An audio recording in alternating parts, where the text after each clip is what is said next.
guys, welcome back to part 3 of our Nunu 124th Audi Quattro Sport S1 video build. So we're picking up where we left off last time with everything that's been painted and detail painted. We're now assembling it on the chassis. So I've already got a few components in place, literally using some Bob Smith's gold to glue them in place as per the instructions. Not a lot to see really, so I kind of skipped this stage. Literally just sticking pieces in place. Got all our shields in place there as well, the steering hub in place, and the rear hub too. We've got our polycaps going in as well, an important stage not to forget, because these are what holds our wheels in place. So really straightforward procedure on this, nothing difficult at all. As you can see, we've got our seats there as well. I have the belts made up on them. I'm using Edward's set of belts. I am going to do a completely standalone video for my patrons on how to assemble those. So if you're a patron, stay tuned to watch that. We've got our brake discs being glued in place as well. And the Bob Smith Super Gold is ideal for this because it is CA glue. It does grip and glue nearly everything. But it also gives you a little bit of time to move things around. So if you think, oh, I've not quite got that in the right place, you can take it back off without any real damage. So well worth using for this stage. And we do sell the Bob Smith Gold over on ProScale. We are Bob Smith's seller, so you can buy it directly from us. And it does work really, really well. Get our steering rack in place, like so. And then some interior parts as well. So we've already got our footrest and extinguisher in. There's our pedal box being glued in place, like so. Then got our shifter. Just glues in there. Like I say, you can really go to town. Super detail on the interior of this. I just kept it pretty much out of the box. I've been there and done that in the past, so I'm more than happy building out the box now. I'm just happy to build rather than super detailing. These Edward seatbelts do look fantastic though. They do look really, really good. And like I say, I will make a standalone video on these. It is my next project to do after this video. But they do look really good. Literally assembled and stuck in place with some double-sided tape. And then we put some Bob Smiths on the seat rail. And then we can glue the seat in place.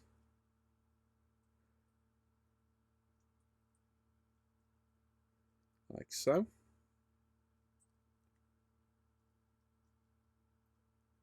Same for the other side. I'm just going to bend those underneath there like that, and we'll glue them in place on the back behind where the rear seats would be in a real car. Roll cage. We're just going to feed the belts through the back of this. So a little bit tricky to do. And then line up with the locator points on the interior tub as well. Like I say, decent kit this. No real issues at all. No real fit issues. A nice straightforward kit to build, whether you build it out of the box or use the PE. Really, really good kit. Nunu kits can really vary in quality. Thankfully this one isn't too bad at all. No real issues I can think of. Actually quite a joy of a kit to build, so I highly recommend this one. And who doesn't love an Audi Quattro? So again, a little dab of Bob Smith and all locator points, and we're going to line them all up and push it fully home like so.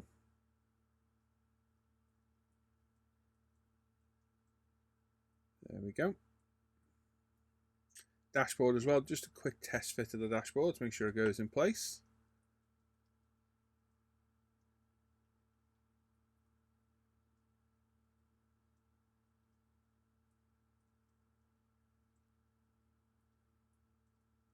So it just squeezes through the side of the roll cage and locates on the bottom in front of the gear shifter. So a little more of a test fit this at this stage, but it did fit in really well. Again, that little bit of time detailing that up worked really well. There we go. So that fits in well. Now, a little dab of Bob Smith's on the back of these seat belts. Tiny little bit. Again, this will give us a bit of time to allow them to work, which can be a bit infuriating at the same time because it will move around a lot, but you will get the chance to actually position them where you want them rather than sticking instantly, usually in the wrong place. So fine, position it with your tweezers and then use your thumbnail just to press and hold it for a few seconds. If you need to, get a little bit of kicker. And then getting a cotton bud, I'm just going to wipe off the excess CA glue. And when you let go, it should stick to your thumbnail like it has for me. There we go. There's one in place, and then there's the other 3. All in place. Now I have fundamentally screwed up here. I've not put the vents in, which I have now, and I've not put the spare wheel in. Yeah, so we're going to figure that out in a minute. I'm like, oh, dope. I forgot, but meanwhile door cards are in place. So just some Bob Smiths to glue those in as well. And there we go. Wheels, tyres in there now as well. Again, the strap, not the best. Just a last minute make do. I kind of squoze it between the seat belts. It'll do the job for me. I am more than happy with that. Tyres, I want to weather them a little bit. So I've put them on one of the old wheels. And attached the wheel to the chuck of my Proxon. And then 500 RPM, just touching it to UMP sanders just to scuff them up a little bit, and then popping them over these beautiful KMP rims. Absolutely stunning, beautiful. Now the KMP rims do have pre-drilled tyre valve holes as well, so we're going to add some of those too. I've got some zoom on ones, which I've got in tweezers there. Luckily I didn't ping it anywhere.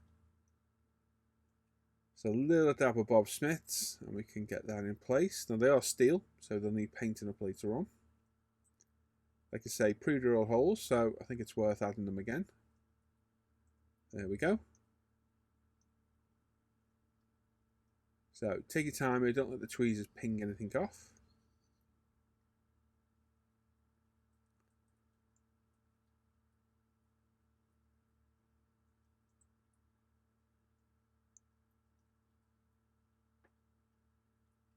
Line it up. There we go. And again, just take your time. Take your time here. Now, I found the best way to attach the wheels was to put the hub in first, and then put some CA glue on the back of it in the gaps, and then pop the wheel on. Now, the hub does fit in the Tamiya polycast very nicely. A little bit loose, but I'd rather have it loose than tight because it makes it easier to work with. And I just did this for each wheel. I just found it the easiest way to get everything to line up perfectly. And I've got to say, these wheels, I know I keep going on about them, they're well worth the money. Well worth the money. They look so much better. And a quick cheeky test fit of the body, just to see how it fits. Everything fits perfect. The ride height looks spot on. The wheels look amazing. Very, very happy. Very happy how this one's going. Lights. So, easiest way of doing lights, you could mask and paint these by airbrush or whatever. For me, Tamiya acrylics, the X range of acrylic clears, are the best ones. I've tried loads of different ones. I've got the enamels, I've got the lacquers, I've tried glass paints, I've tried Mr. Hobbies. The X range of Tamiya acrylics are, in my opinion, the best clear paints of them all. And brush painting them, they work perfect. So just load your brush up, don't be afraid of putting plenty on. Put a coat on, let it dry, come back and put another coat on. And if you're good with a paintbrush, you can get a straight demarcation like we need here between the amber and the red on the back. So yeah, like I say, you can mask and paint them should you wish. For me, that's the easiest way of doing it. We've got some zoom on compound sponges here, my Proxon multi-tool.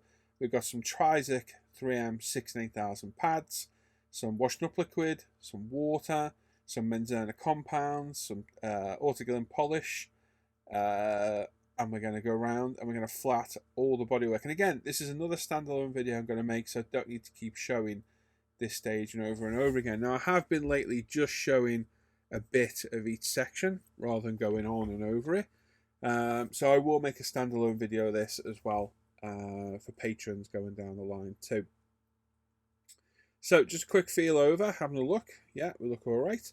And I've got the 6000 first. What we're going to do is just take back the clear coat. We're not trying to sand through it. We're just sanding back the shine. We're just taking the shine off it. That's probably the best way to describe what we're doing. What we're trying to do is get rid of any imperfections that are in the clear coat, any dust or hair that may have landed in there, any spots of muck, and any imperfect clear coats like orange peel and what have you. We want to take those back so it'll improve the clarity of the clear coat, and this stage will also thin the clear coat out a bit. Now 2K often gets criticised for being too thick, and if you leave it and use some of the lesser high quality 2Ks, unlike Pro Scale, it can look very syrupy. Luckily, ours dries really nice and it doesn't look over thick, in my opinion, out of the airbrush. But flattening it back like this and polishing it will improve that look again as well. So I think this is a very important step. And I did say in the first video, quite often with R2K, you can get that good of a finish. You can sit and look at it and think it doesn't need polishing. Trust me, always polish it, sand it back and polish it. It will look even better when it's done again. And these rotary compound sponges from Zoom On we sell over on ProScale, a game changer. I avoided using these for many years and I kick myself because they work absolutely fantastic. So we're starting off with a coarse green, and we've got a medium cut Menzerna compound. So what I do is I take the lid off, and then I get a bit on my finger and I just rub it over the area. So I tend to work on the top surfaces first, so the boot, the bonnet and the roof, and then polish all that up, clean it off, and then go to one side, then the other side, and then the front and the back on the front bumpers and rear boot. I find it the best way to go. So we're going to use the medium cut Menzerna with the coarse compound sponge first. Now be careful of any corners or raised edges. You don't want to burn through the paint. And also be careful you don't catch that yellow part of the tool on any areas of paint because it will chip it. It is hard plastic. So you don't need a massive amount of pressure. You just want to let the tool do the job and bring that shine back. And you'd be surprised just how much of this shine comes back just from this first stage of polishing. Like I say, don't go mad. It doesn't need a huge amount of pressure at all. You don't need to go over it millions of times. I tend to go over each area twice. I'll go over one pass and then come back again on another. And that is usually sufficient for it. The Menzerna compounds are very efficient. The polishing sponge is very efficient as well. The worst thing you can do here is burn through the paint. I'm yet to burn through ProScale paint or clear coat yet, so it shows you just how tough it actually is. But I'm not saying it won't do it, so just take your time here. And again, one of those stages where the better job you do, the better result you'll get, obviously. You can do this by hand if you want. I used to do it by hand, but in my opinion, this is a massive game changer.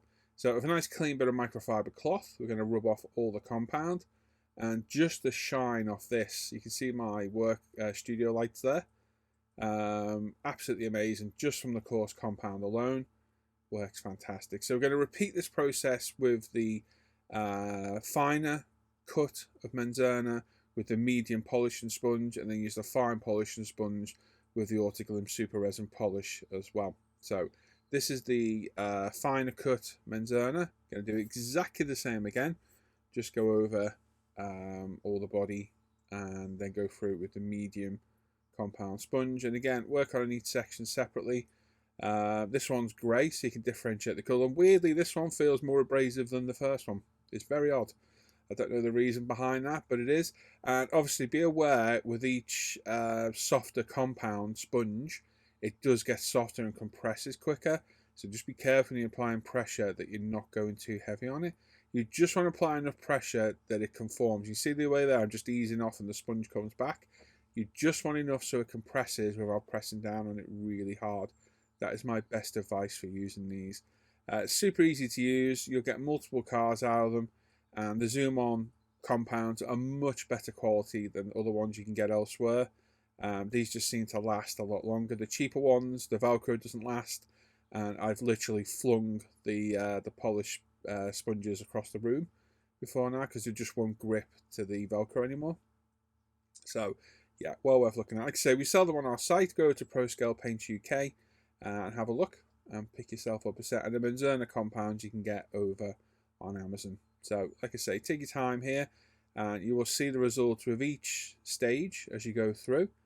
The shine will just get better and better. As you can see there, we're looking really good. Now, quite hard to see on a white car, but you can see it when the decals catch the light. She's coming up really nice. Beautiful. And any polishing remnants you got left behind, get a cotton bud. Just try and get it out if you can. Toothbrush works well as well. But try and remove as much as you can before going to the next stage of polishing. Toothbrush is a very handy tool too, as I said. Just make sure you're not borrowing your partner's and putting it back without them knowing.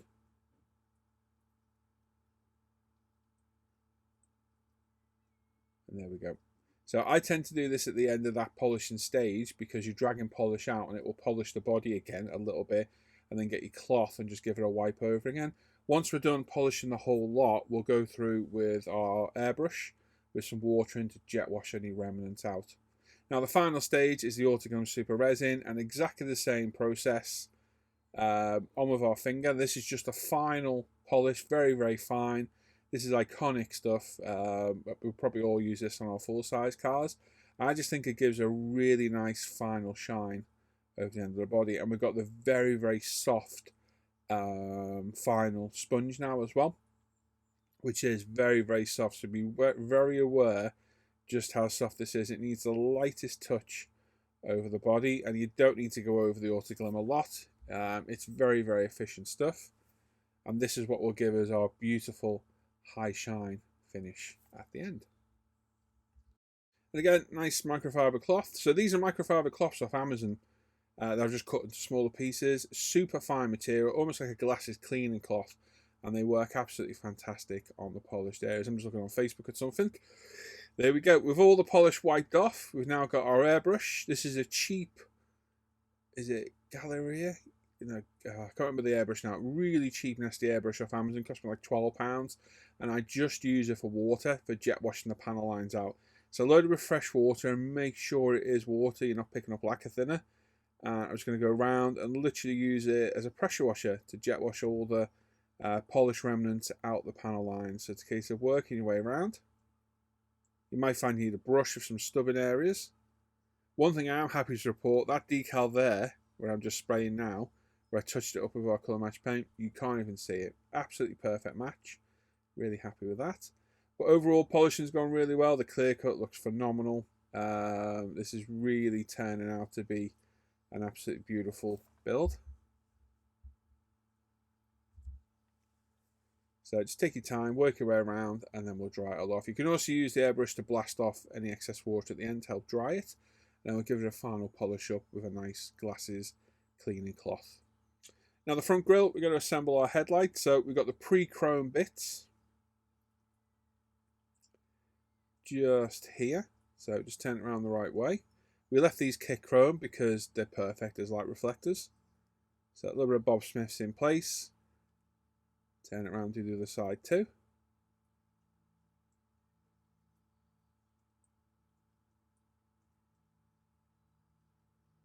There we go. And then we can get our clear parts, which once cleaned up, we can go around with our Sharpie and add our rubber lights around. Just adds a bit of depth to this. And again, a step I don't see a lot of people doing, but well worth doing. On any exterior lights, go around the trim, very edge of it with a Sharpie, and it just adds a little bit of depth to the build. It's a step well worth doing. It takes literally seconds to do. And again, a little couple of dabs of Bob Smith's Gold, which doesn't haze clear parts. We can then drop the light lens in, push it home, job done. Repeat for the other side. And there's our lights ready to go. The rear reflectors, again, the kit chrome, we just left them in. We pop them in place. A little bit of Bob Smith's on the outside edge. Like so. And we are good to go. A little bit of kicker as well.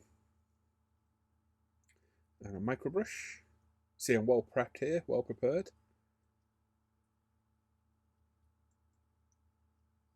So just touch the kicker to it and it will instantly dry the CA glue. We'll repeat that for the other backlight too.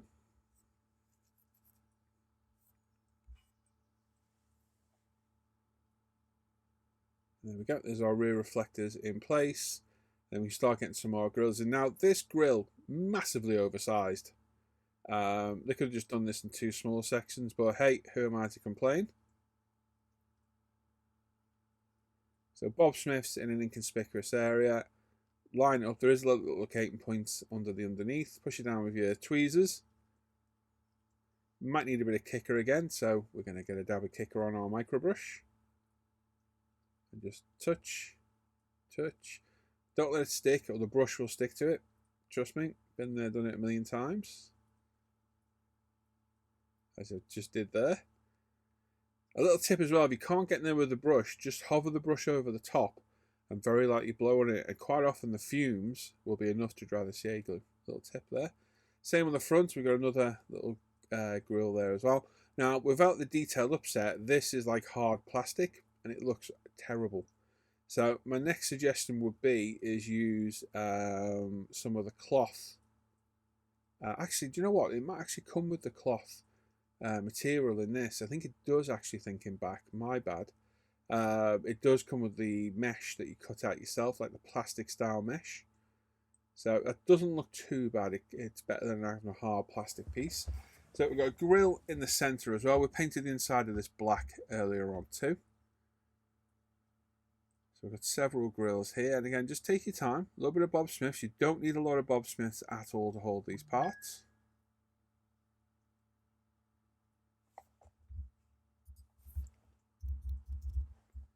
And the same for these outer ones.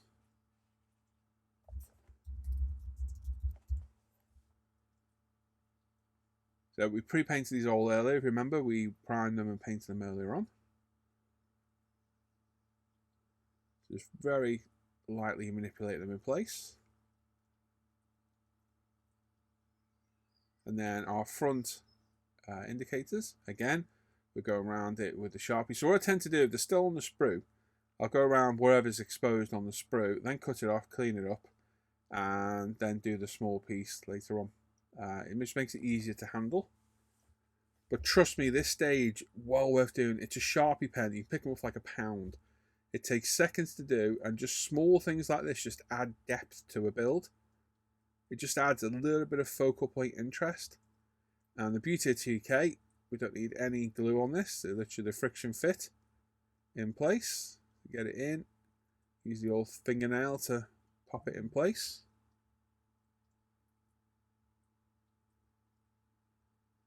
And then we've got little grills for the side piece. And these are oddly shaped. I had to put these on a couple of times to make sure I was orientated in the correct way. So yeah, I don't know what's going on there. Somebody's a bit drunk on the Friday afternoon who were making this PE set. But they do fit in. They just fit in a little bit odd. So yeah, get them in place. A little bit of Bob Smiths behind them. Hold it in place. These applicator tips, absolutely fantastic. And again, we sell these over on Pro Scale as well. And again, a little bit of kicker. Just touch, touch. There we go. And that's those in place. And now the windows. Now these windows go on from the outside. They can be tricky to do. So really take your time here. You don't need a lot of glue. I am putting the smallest amount of Bob Smiths on here. Smallest amount in just all the corners and any areas that are being conspicuous. Then we're going to grab our glass. Try not to touch it on the inside. Line it up and push it home and hold it. Just keep a hold of it for a little bit and let the glue grab it. What we don't want to do now is get a bit of glue on our finger and dab it all over the glass. So just try and just hold it and let it grab. And there we go. Repeat that for the other side as well. You need to be careful but confident at the same time. Just get it in place first time. Now, this is a point I didn't know whether to do or not. Should I have masked the inner windows black? Because you can see the white through it, but for my thoughts, you'll be able to see that on the real car. Anyway, these aren't fit and finished full-size cars. They are rally cars with stripped out interiors. So in my mind, you would see that paint through the window. So what would you have done? Would you have painted, masked and painted that black, or would you have left it white like me? Let me know your thoughts in the comments down below. We've got this intercooler. It's got to be an intercooler or something like that. We've got a rad on the front. It's either an intercooler or an oil cooler. If you know what it is, let me know on the back end. That's CA glued in place, and then the spoiler just sits over the top. I have widened the holes for locating points just a touch with a drill. You can see it up the top. We've got some awkward little locating points on the top of this piece as well, which we don't actually need. So we're going to whip those off.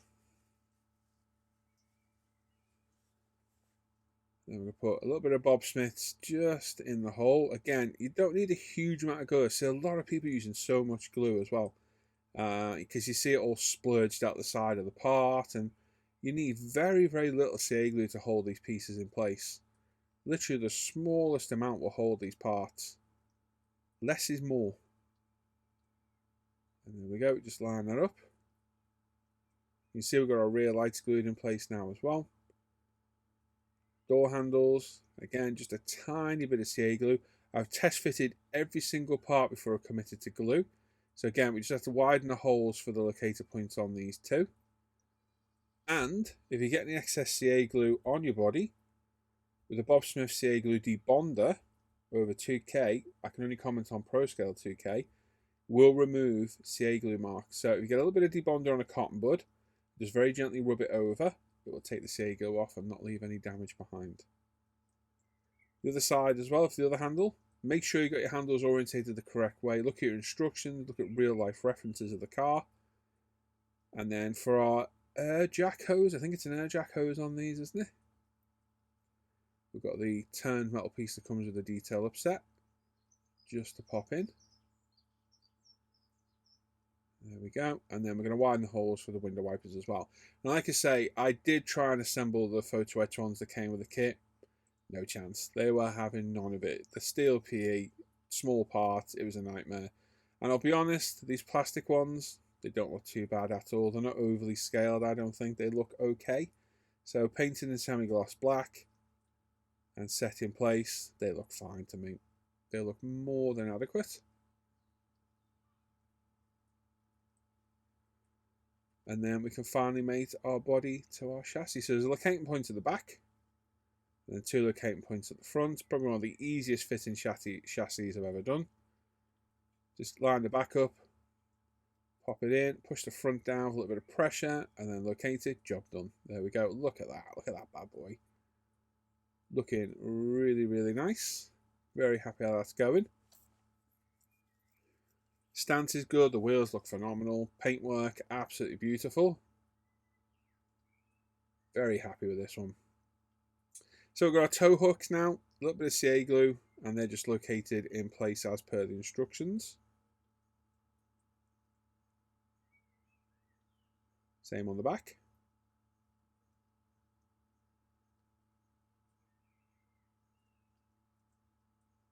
And again, with these kits, you could weather the life out of them. I do not like weathered cars. I love when other people are doing it.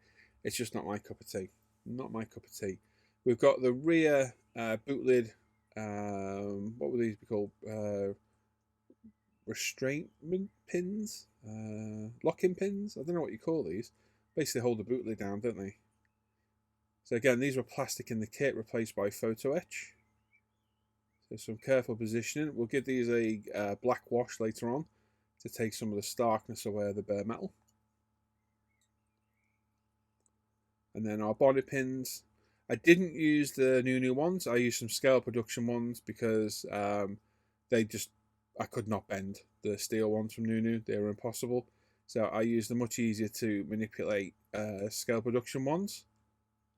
And then a little dab of Bob Smith's there glued in place as well.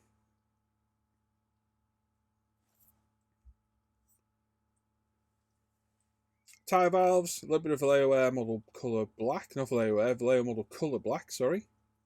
Just to very finely detail paint those. Nice and simple.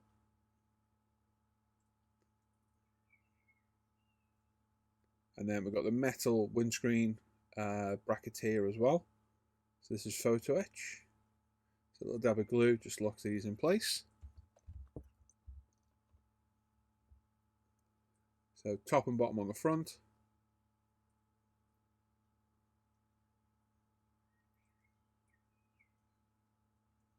So just making sure they don't slip and roll down the windscreen and leave a big glue print down the windscreen. Be confident in what you're doing.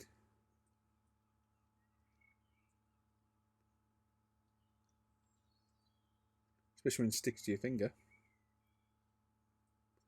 Super glue, just loves sticking to fingers. It's a moisture in your finger will instantly stick to your finger and then refuse to stick to the part you need it to. The antenna in the kit is awful. It is way over scale. I've got these lovely, I think they're hobby design ones I've had for years. So they come with a little turn metal base. And then you get a piece of turn metal antenna with a little bobble on the end. There you go. They were perfect. And then a little bit of a cheat, using a micro brush just to paint it black.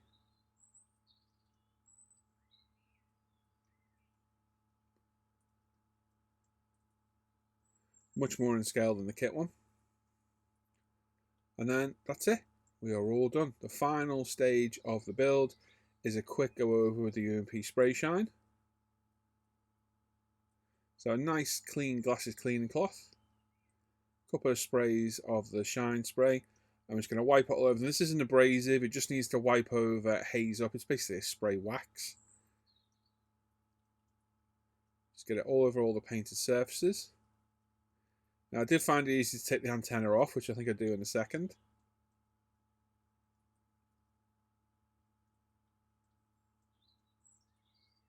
But just a case of going all over the body, so you've got it all covered. Let it dry, let it haze off, and then buff it up to a nice high shine. But this build turned out really well. Really enjoyed this. Nice to do a rally car again. Nice to do one of my favourite cars again. And I think you're going to see a few more motorsport cars from me in the near future. In fact, I have one planned to start very soon. Tamiya's Mitsubishi Evo 5. Like I say, I whipped off the antenna just quickly. Just to allow me to wipe all this off cleanly. And this has turned out really well. Really happy with the final result on this. It was a very enjoyable build. One of my favourite cars. A really great kit from Nunu. I think we're going to have to look see if there's any other schemes out there. I'm not a big fan of the box scheme. And I know there's a white one out there. But I don't think it was in many libraries, this car. But yeah, really enjoyable build. And if you're thinking of getting a rally car and want something simple to build, I'd highly recommend this one, especially with the Reggie model decals and those beautiful K&P wheels. Well worth the money. Right, and there we go, some final pictures. So this was primed in ProScale white primer, then painted in Audi Quattro Rally White, masked and painted off with the Audi Quattro Rally Yellow. The wheels were done in the same Audi White, interior was done in the same Audi White as well. Reggie model decals went down absolutely fantastic. We gave it a dark grey Tamiya panel line wash. It was then given a ProScale Paints 2K clear coat, which after a week was flatted back with tri-zip pads and polished up with Manzana compounds and the Zoom on polish and sponges. K&P resin wheels were a fantastic addition to the kit, as too was the Nunu detail upset, although it was a bit more difficult to work with.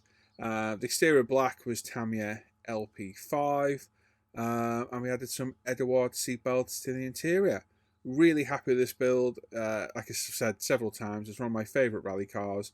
And as a kit out the box, I think this one's pretty much unbeatable as a good, straightforward kit for anyone to build. So really happy second time round to get this to a level I was happy with. Very disappointed with the first time when it went wrong. Not a cheap kit.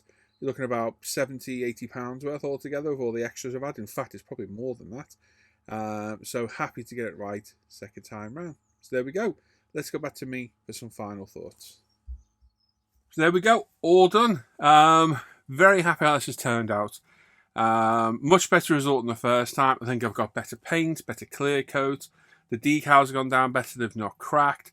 I've got the correct wheels on there. The K&P wheels, as you've probably heard me bang on about 20 times through that video. K&P wheels, absolutely fantastic quality. Edward seatbelts look really good. Yeah, just a great kit throughout.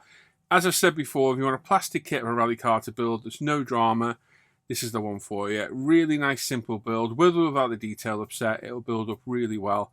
And I'm very happy with the result of this car. So there we go. Next up on the bench, you're going to see the Alpha models, Porsche 911, 992 GT3 RS, which I've recently finished.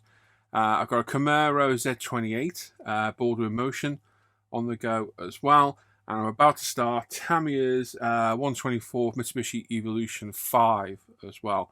The rally car, WRC car as well coming up. So stay tuned to the channel and you will get to see those. So there we go. That's it. Another build off the bench. Onwards and upwards to the next one. As always, you want early access to all those videos as well as all these perks shown here. You can with Patreon in the link down below. There's also a Buy Me a Coffee and a PayPal Me link. Without your support, I couldn't do these videos. And there's links to everything else in the description down below from everything I use in the videos. All the social media links, ProScale Paint is down there. There's an email address if you want to get in touch with me. My stash is there. You can go look at all my kits in my stash. And of course, make sure you sub to the channel. Click that bell notification. Hit the thumbs up button. and leave a comment. I love reading all your comments. I might not reply because there's so many of them. I do love reading your comments. They always drive me through the build, and I always try and answer questions as and when I can. So there we go. Thanks for watching. I hope you enjoyed that build series. I will catch you all next time. Take care. Bye-bye.